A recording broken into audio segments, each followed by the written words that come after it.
बिस्मिल्लाहिर्रहमानिर्रहीम। खातिन हज़रात, मैं हूँ अख्तर अब्बास और आप सबको मेरा सलाम पहुँचे। आज हमने रुबाब का मैसेज उसका इंतखाब किया है और रुबाब ने इस वक्त वो लेक्चरर हैं और उर्दू की लेक्चरर हैं, साहिब मुतालिया हैं। जब मेरे पास ये आई 6-7 साल पहले तो उस वक्त इन्होंने MA किया था, फिर लेक्चरर वो शादी के बाद हुई है। उस वक्त आई थी वो प्री मैरिज काउंसलिंग के लिए और प्री मैरिज काउंसलिंग के दौरान मैंने उनको मशवरा दिया कि आपका ताल्लुक लाहौर से ज़रा नवाज से है। अपनी बड़ी हिम्मत की जो तशरीफ़ लाई हैं, लेकिन ये देख लें कि आपकी पर्सनैलिटी में ग्रूमिंग होने वाली है। यानी कई सारे पहलू ऐसे हैं कि जो फर्स्ट मुलाकात में मुझे फील हुए हैं तो आपके ससुराल वाले उनको हाईलाइट कर देंगे। और इवन आपके मियाँ, जो कि उनके मियाँ लाहौरी बाबू हैं, तो लाहौर में लोगों का एक्सपोजर ज़्यादा होता है। अच्छा, चाहे उनमें एतमाद कम हो, चाहे वो बोलचाल में बहुत अच्छे ना हो, चाहे खुद बहुत अनघड़त हो, लेकिन हर बंदे की ख्वाहिश, हर ख़ानदान की ख्वाहिश होती है कि उसकी बीवी और उनकी बहू बहुत ग्रूम्ड हो, सलीके वाली और वो खूबसूरत, वो सारी बात की चीज़ें। ग्रूमिंग बिल्कुल अलग से चीज़ है। तो उन्होंने मेरी वो बात मानी और उसके बाद हमने, यानी ये कुछ 6-7 साल हुए इस बात को, जब हमने अपनी टीम बाकायदा तैयार की जो मेक ओवर करती है। और मेक ओवर मेकअप नहीं होता, इसमें हमारे पास 2 डॉक्टर्स हैं और कंसल्टेंट हैं, यानी जिसको एस्थेटिक्स कहते हैं। तो एस्थेटिक्स की क्या पहने, क्या ओढ़े, किस रंग को पहने, कौन सा जूता, कौन सा लिबास, इवन मेकअप कौन सा, एक होता मेकअप नो लुक मेकअप, यानी जिसको नो मेकअप लुक वाला लफ्ज भी मैंने को 5-6 साल पहले फर्स्ट टाइम सुना था कि ऐसा मेकअप पर जिसमें मेकअप का एहसास ना हो कि मेकअप किया हुआ।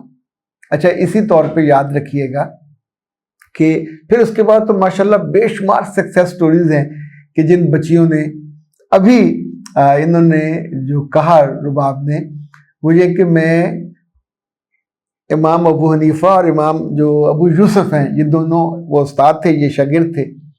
तो इमाम अबू यूसुफ ने कहा कि मेरी कोई नमाज ऐसी नहीं है जिसमें मैंने उनको दुआ ना दी, अपने उस्ताद। तो वो कहती हैं कि मैं अपनी हर नमाज में आपको दुआ देती हूँ और मेरे लिए आप मेरे उस्ताद और इमाम की तरह हैं। ये यकीनन मेरी खुशबख्ती है।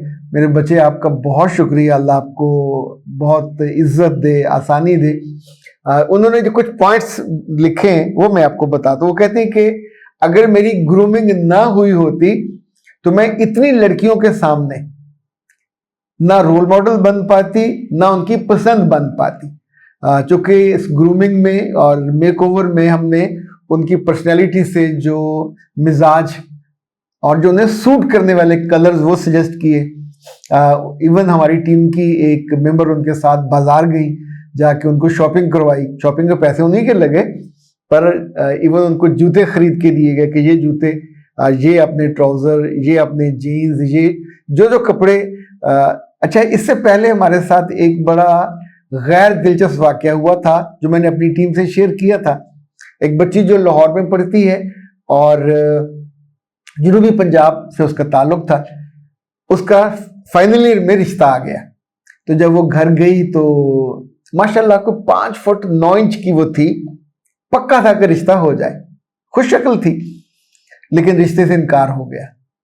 अच्छा, उस लड़की ने हिम्मत की, अपनी जाती हुई सास से आगे पूछा कि आंटी आप खुश नहीं हैं? तो उसने कहा हाँ बच्चे, तुम्हें कॉमन सेंस का मसला है, इसलिए हम इस रिश्ते से इनकार कर रहे हैं। उनका क्या मतलब?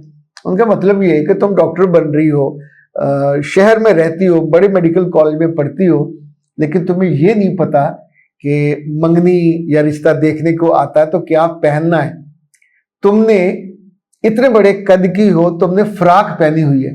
तो उस लड़की ने उस वक्त घबरा के कहा मैं खाड़ी से खरीद के लाई हूँ। खाड़ी उस वक्त ब्रांड था, नहीं अब भी ब्रांड है बहुत अच्छा, 6-7 साल पहले भी उसका बड़ा नाम था। तो उसने कहा ब्रांड इससे भी तुम बड़ा पहन लेते, लेकिन तुम अपने मिजाज के मुताबिक, अपनी शख्सियत के मुताबिक पहनते। और तुमने जो पहना हुआ, वो जो लड़कियां थोड़ी मोटी हो तो वो खुली खुली, यानी यहाँ से वो नीचे फ्राक सी होती है, वो वाली वो शेप थी। अच्छा, मेरे पास आके बैठ के अपनी वालदा के साथ हुआ, बहुत रोई। मैंने उन्हें बिल्कुल चुप नहीं कराया। मैंने कहा जरा पहले ये रोना है, इंसल्ट का रोना था, निकल रहे। तो उस वक्त हमारे पास इंतजाम नहीं था, तब तक मैंने पर्सनली समझा सकता था, समझाया। बाद में फिर हमने इसको शॉर्ट लिस्ट किया।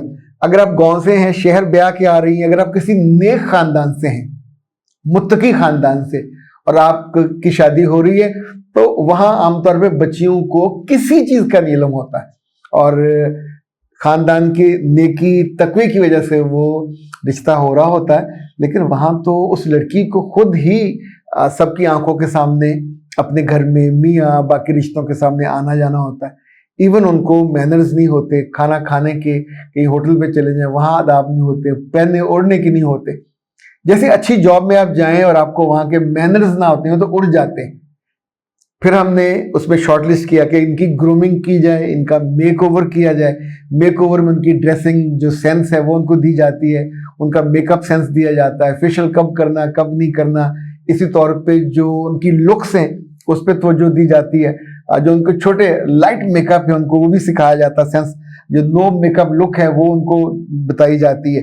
इवन जो जिंदगी की एसेसरीज हैं, मेकअप की नहीं बाकी एसेसरीज, उसके बारे में उनको गाइड किया जाता है।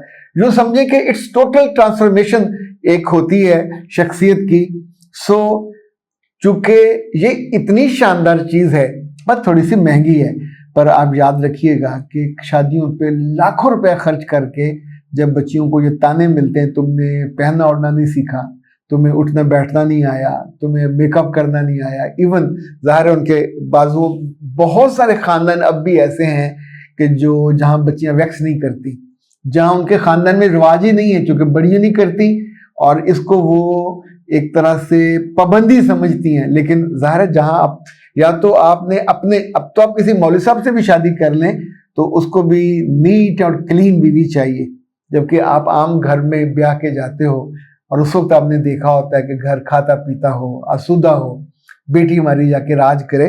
तो वहाँ आपकी जो ड्रेसिंग है, आपके शूज़ हैं, आपके लुक्स है, आपका जो फेस है, ये सारी चीज़ें हमारी फिर टीम उस पर काम करती है। और ये बहुत ही इम्पोर्टेंट, बहुत ही शानदार मौका होता है। जैसे आप समझें कि हमारा जो प्री मैरिज काउंसलिंग का कोर्स और प्री मैरिज जो लाइव काउंसलिंग, इसने हजारों बच्चियों की जिंदगी को महफूज बनाया। तो इसी तौर पे ये जो मेकओवर सेशंस हैं, ये भी जिन बच्चियों के लिए हमने किए, अल्हम्दुलिल्लाह सुम्मा अल्हम्दुलिल्लाह, वो बहुत अच्छे किए। शादी से पहले भी करना चाहिए, और आपको नई जॉब कर रहे वहां करना चाहिए। यूनिवर्सिटी में आप जाने वाले हो किसी गांव से, आपको जरूर सेशन लेना चाहिए, चूंकि यूनिवर्सिटी में जाके सबके मजाक का निशाना बनने के बाद आपके अंदर से जो ट्रस्ट अपनी पर्सनालिटी पे खत्म हो जाता है, वो आपको बहुत डैमेज करता है।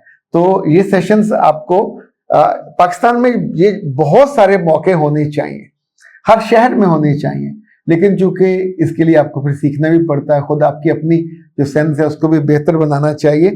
तो रुबाब बेटा, आपका शुक्रिया, आपकी याद करने का, आपने कहा हम बात को याद दिलाया, तो इस बहाने बाकी लोगों तक भी वो बात पहुंच गई। अच्छा जी, असमा ने कहा है कि मुझे अपने शौहर से अपने हाथों और पाँव पे तनकीद सुननी पड़ती है, मेरे बच्चे उनको साफ कर लिया करें। यानी गर्म पानी करके उसमें थोड़ा आप सरसों का तेल डाल लें, और वो जो होता है ना शैम्पू, थोड़ा सा वो डाल लीजिए। आप ये डेली कर सकते हैं। अपने मियाँ के जाने के बाद जब आप अकेले हों, आपके हाथ भी नरम हो जाएंगे, पाँव भी नरम हो जाएंगे। एक चावल रखें, चावल से अपनी एड़ियाँ ज़रा साफ कर लिया करें, एड़ियाँ मैली नहीं होनी चाहिए, और पाँव के नीचे आप उसको हल्का सा चावल फेर लिया। इसी तौर पे बहुत अच्छे ईरानी भी और दूसरे भी आते हैं कि आप हल्का सा साबुन लगा के यहाँ पे आराम से इन जगहों पे वो कर सकते हैं। उससे भी आसान चाहिए तो फिर आप कायनात वालों को फ़ोन करें 0341657826, और उनसे जो उनका प्रीमियर वो है स्क्रब, वो मंगवा लीजिए। और इसी तौर पे इनका जो साबुन है वो बहुत शानदार है, यानी ब्यूटी वाला भी है, उसमें कॉफ़ी वाला भी है, और टर्मेरिक भी है, और ब्यूटी सोप भी है। मेरे पास ये पड़ा हुआ है स्क्रब, ये मैं आपको दिखा देता हूँ, बहुत खूबसूरत डिज़ाइन के साथ माशाल्लाह भरा हुआ है, खुशबूदार भी होता है। तो ये इसमें चूंकि शुगर होती है, ये मुंह पे नहीं लगाना, ये याद रखिएगा, छिल जाएगा। तो इसको अपने अपने हाथों पे और पाँव पे लगा के हल्का हल्का उसको करना है मसाज सा। फिर जब वो जज्ब हो जाए तो फिर आप उसको आराम से वो करें, तो इंशाल्लाह आपके हाथ पे जो गिला है आपके मियाँ का वो दूर हो जाएगा। वो इनसे आराम से ये मंगवा लीजिए। प्रीमियर स्क्रब है इसका नाम, दूसरा जो वाइटनिंग सोप है वो मंगवा लीजिए। नहीं ना, अख्तर अब्बास को दीजिए इजाजत, अपनी दुआ में याद रखिएगा। ये आपकी दुआ हमारा असासा है। अस्सलाम वालेकुम व रहमतुल्लाह।